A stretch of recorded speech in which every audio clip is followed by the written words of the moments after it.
Welcome to our tutorial about the shell command. Let's create some geometry to work with. Now take a top view. I'm going to create a second solid on this top face. Something like this. Now let's activate the solid subtract command. And let's take a home view so we can better see what's going on. Let's activate the solid subtract command. First I'll select the larger solid, that's what we're subtracting from. Now the smaller solid, that's what we're subtracting. Right-click to finish each selection. So what we've got here is a shell. Let's learn how to do this using the shell tool. I've got another box here. AutoCAD has a special command for creating a shell. With the shell command active, we select our 3D solid.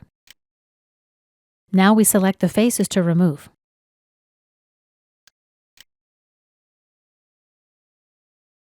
And right-click and enter when we're finished our selection.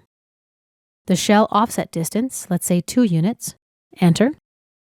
And here is our shell. Let's activate the tool again. Select the same solid.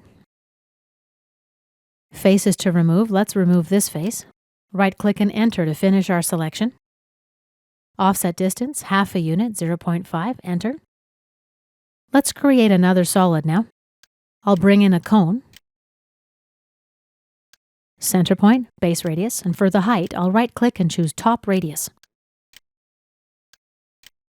And let's activate the shell command again. Select my solid. Faces to remove, I'll take out the top face. Right-click and enter to finish my selection. The shell offset distance, 1 unit, enter to accept.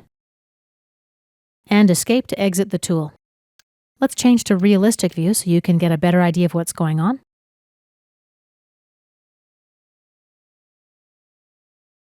And let's just have a look at our work. This concludes our tutorial about the shell command.